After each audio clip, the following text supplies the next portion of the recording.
Hello, and welcome to the Dairy News and Views podcast, a production of the Iowa State University Extension and Outreach Dairy Team. Our podcast covers current educational, research, and industry tools available to produce the highest quality dairy products efficiently and effectively. In this episode, I interviewed Iowa State University Extension and Outreach Dairy Field Specialists Dr. Larry Tranel and Fred Hall to talk about the health and wellness of dairy producers, as they have been impacted financially and mentally by the COVID-19 pandemic. Then we will conclude the episode by recapping what management strategies producers might want to consider in light of the dairy outlook. I'm Jen Bentley, Dairy Field Specialist. I hope you enjoy the show. Welcome to the show, Larry and Fred. I'm happy to have you on our first episode of Dairy News and Views. Happy to be here. Looking forward to it. Larry, we know dairy producers are some of the most hopeful, resourceful, and resilient people. Much of what is happening in the dairy market is really out of their control, which makes it hard for them to grasp, much less explain to their family and friends. What advice can you give to them right now during these very uncertain times? I think the biggest thing, Jen, is to stay on top of financial situations as these projections with much lower milk prices. It's so very important to consider financial scenarios of how to weather the storm down the road here. So if money's going to run short in a few months down the road, just open communication, whether it be spouses, family, agribusiness suppliers, and bankers, are just extremely important, I think, at this time frame. And I think for producers out there, especially from Iowa, just let us know that if we can help doing a FinPac financial analysis or a dairy trans financial analysis, just know it's free of charge for our Iowa dairy producers. I'm very happy to help them with that. So beyond the financial and maybe even more personal, you hear so much of anxiety creating in the news. So how do we just take some deep, slow stomach breaths? Try to do that every hour and just simply try to relax sometimes. So we have these worries, but don't spend the whole day worrying. And if we have thoughts or things we need to do, just write these thoughts, write these decisions down as we try to process them through our brains, because we become more forgetful the more stress we're under. So simple things like taking time just to simply stretch or to do some extra exercises. And farmers don't think maybe they need much exercise, but we don't get that heart pumping type movement. So 7 minutes of heart pumping movement daily actually does well for our happiness index, or our serotonin levels, makes us feel better. So to also take time to bask in fond memories of farm and family. And here it's important for us to think about, how do you trade this stress for something more pleasant? Because sometimes we just focus on dwelling on the problems way too much during the course of a full day, versus taking that time to really focus on more pleasant things within our lives.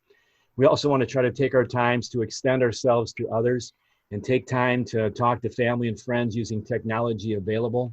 We realize that family time has been a big benefit for so many during this shutdown. So take advantage of things like that have changed, for the positive during this pandemic for so many. Larry, I know many of your talks that you do with producers and out in the dairy industry involve being very proactive about life events.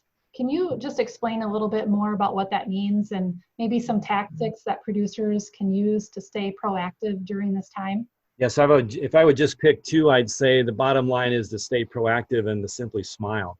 So research shows that proactive people tend to handle their stress better. They're more resilient in overcoming difficulty. So if we look at the other side, where reactive people or passive people, they're more influenced by a victim mentality, or something like everything else is beyond my control. And so when we look at our COVID-19 environment, many of us feel like victims and that all is out of our control. And maybe in so many respects it might be, but it's difficult to stay proactive and not lose hope. But we need to realize that there's still things that we do have a lot of control over. So no matter how bad it gets, we still have so much freedom. It's a kind of a mind over matter game in a sense, Jen. And thus we control our attitudes, we control our responses, and even our actions, even amidst some tough times here. So when situations happen, some people think of everything as a problem, others think of challenges, and others still think it might be an opportunity. So we think of it with different mindsets. Negative people often view things as problems, not realizing it's working through those problems sometimes that helps us grow, and to move into that more positive mindset of challenges being often healthy, even though not always. But still others might look at those same things as opportunities that might come forth for both problems and the challenges. So no matter how tough it gets, I tell people, try to find things to smile about even if we have to force ourselves to smile, because research will show that even simulated smiles, like putting a pencil between your teeth, they increase our serotonin levels or our happiness index. And see, these past few weeks, I've had to force myself to smile a few times. And I can attest, even forcing oneself to find something to smile about, it doesn't take the stress away, but it does help us feel better. And as important, it helps us think better. So now more than ever, I just say, take the time to be aware of how others are coping, as it's easy to wallow in our own stress and our own grief, not realizing that our problems might pale in comparison to our neighbors or others that are near or far from us. So life itself is pretty relative. Learning about self through others, realizing we might have it a lot better than we thought. But again, the bottom line is find something to smile about. Well, thanks, Larry, for sharing those mindset tactics. I think we can all use, certainly in these unsettling times. And as we talk about resources, can you share with us just some resources that you know and could share out that they could navigate during these unsettling times? Yeah, there's a few things, and one of the biggest ones I would tend to say is if they just Google the Iowa State Dairy Team, they can get on our website, and there's a farm stress resource tab there that they can find some resources as well. The Iowa Concern Hotline, 1-800-447-1985, available 24 hours a day, 7 days a week for any kind of crisis. It's free, and they can call that. So those are probably the main things. And we also do have on our website also discover our disaster recovery resources due to the COVID-19. And so maybe, I don't know if there's a way we can actually list that, but you can actually find that as a tab on our website as well. So those would probably be the main ones. So certainly, Larry, during these times, mindset tactics are critical when we're dealing with life's uncertainties. So if we can learn these skills during the toughest of times, there'll be skills we can use and teach others in years to come who might face similar life events that we're experiencing right now. So thanks again, Larry, for providing these resources here today. And as always, we can reach out to you via email or phone call beyond this podcast here today for further information. So now I want to switch it over to Fred Hall and talk a little bit about the production side of things. So Fred, as we talk about health and wellness in our dairy producers, what weighs heavy on minds of dairy producers is, will my dairy operation get through this? They're left with the challenge of producing less milk, a concept we don't typically hear in the dairy industry. I've heard some estimates show processors requesting production reductions as much as 20%. So can you talk a little bit about some strategies producers might think about as they're changing their mindset from producing as much milk as they can to possibly some reduced production? Certainly, Jen. The first thing we've got to always keep in mind is profitability. You know, everything we do, we have to understand boils down to generating income and being sustainable. But in the light of requests to produce less, there are some things we need to consider. First is expanded calling. And I always caveat that with if you have a market. With market slowdowns and plants closing, give your buyer a call and see if there's going to be an auction this week. Where are those animals actually going to wind up? Expanded calling, there always are some cows in our herd, cows that we tend to put up with. You know, that high cell count cow, but she's a 140 pound a day cow. We're going to keep her till she's milked off. Or that cow who has to be hoof trimmed every time the trimmer comes in.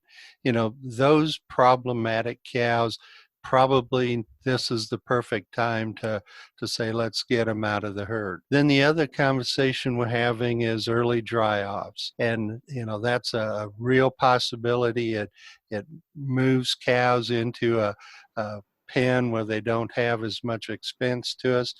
But a couple of things we really have to consider. And the top one is we know there'll be metabolic problems when we have cows over 60 days dry. So we've really got to concentrate on controlling that energy in the ration. Yeah, we can increase the forage in the ration, but we need to eyeball those cows' body conditions regularly and make sure that we're maintaining the body score that we're looking for. The third thing is 3-time versus 2-time, especially for our lower production groups. If we're going to change them to an increased forage diet, then that probably makes sense to switch to a 2-time. You got to caution that, if we are a 3-time herd, we want to get those cows peaked as high as we can. That protects our factory. So, if we go to 3-time, we know that we'll see udder pressures. We'll see cows leaking when they're laying down. Lots of things that contribute to health issues. So, it may be the right choice to say, okay, we're going to do 3 times the first 150 days and then go to 2-time. And finally, when we increase forage on the lower groups, that means we're going to be using more forage. So the idea is take a look, figure out how many tons you have in your pile, and will that stretch or will that shortened up feeding, because we're feeding more forage, give you a blank spot this fall before you get into the new crop. It's important that we want consistency.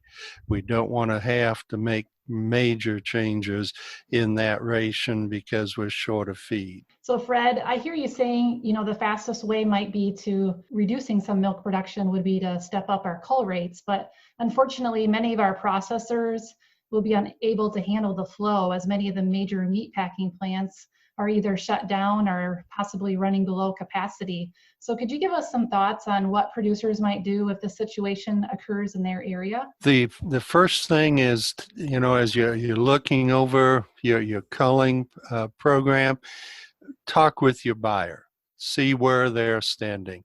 The priority for the slaughter plants are going to be the fat cattle. That's where they get as much in a high sellable carcass, and that's going to be what they're looking for. So the next option, if you look at cull cow prices, the cows in good condition almost always bring the most money. So you might consider putting some of these cull animals into a 30 or 45 day feed program. If you've got feedlot space where you can do that, that'll put the can down the road a little bit, and hopefully the cull market will improve by the time you're ready to sell those cows. Thanks, Fred. You offered a lot of great information here today, and where can we direct producers to get more information on these management strategies, or who should they be visiting with as they're making these decisions? Well, as Larry touched on, keep your lender informed. Let him know what's going on your farm. Then call your nutritionist, because no matter how we shift rations, the rations still have to be balanced.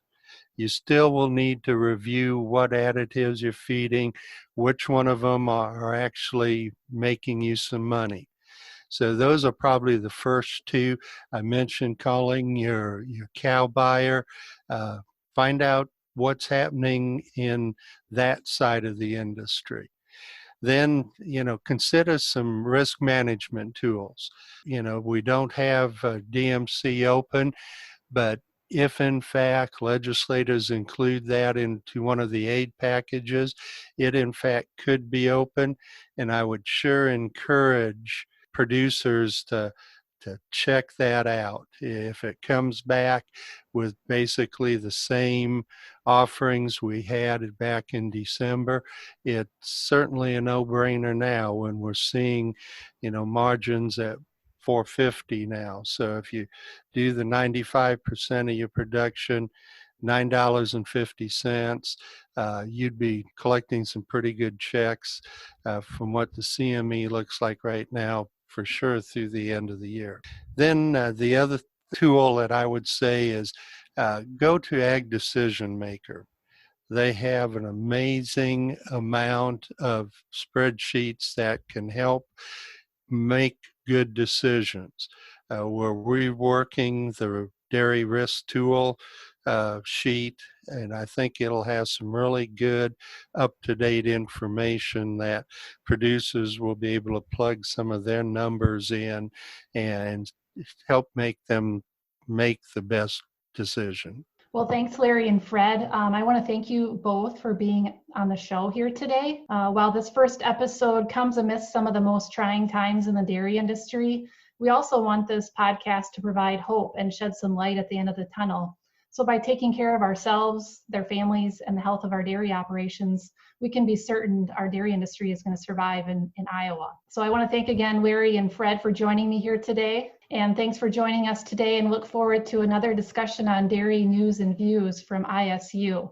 In the meantime, if you have questions on this podcast or any other information, you are able to email us, Larry, Fred, or I, throughout the state. If you want to direct the questions to me right now, my email is jbentley, so it's jbentley @iastate.edu. and I can get you directed towards the resource that you're looking for. Thank you and have a good day. This institution is an equal opportunity provider. For the full non-discrimination statement or accommodation inquiries, go to www.extension.iastate.edu/diversity/ext.